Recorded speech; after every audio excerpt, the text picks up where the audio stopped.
Čau. Jsem tady znova, jak jsem slíbil. Mám kameru, mám prostředí, mám všechno. O čem se dneska budeme bavit? Moment.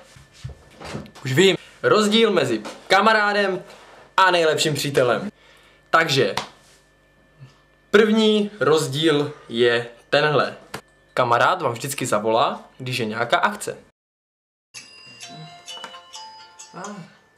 No čau. Jo, fakt? Hej, tak to je super. Hej, dík, super, to je úplně super. Dík, že jsi mi o té akci řekl. Jo, hej, fakt super. Díky moc, čau. A teď nejlepší přítel. Ten vám nezavolá vůbec.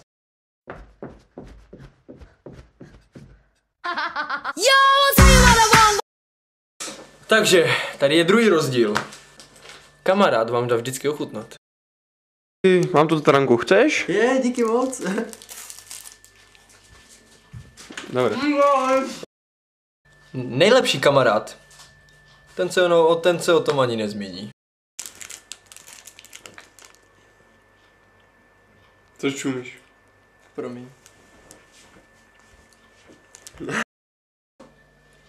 Takže vidíte, jo? Vidíte, co nejlepší kamarádi dělají, jako tohle není úplně normální, jako. Třetí rozdíl. Kamarád vám vždycky podrží dveře. Moment, počkej. Ježiš, díky moc.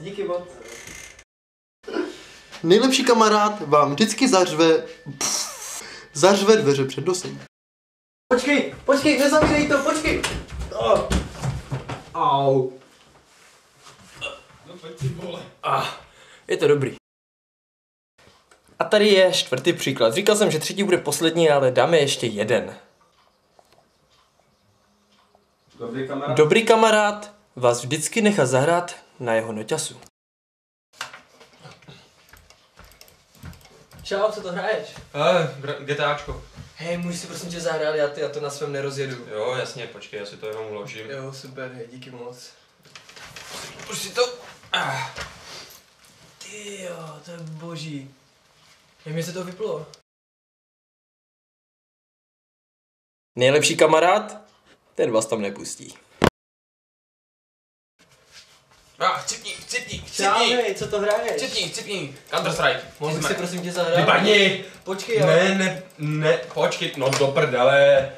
Vypadni, no, hajču se takový, jak to bych ciplo. Hej, táhni, dělej. Fuck you.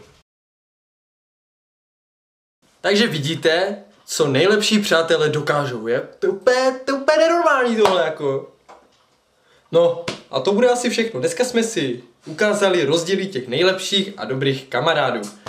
Příště se můžete těšit na vysvětlení, co je to posilovna, co je to posilování a co je to má dělat makarony. Mějte se.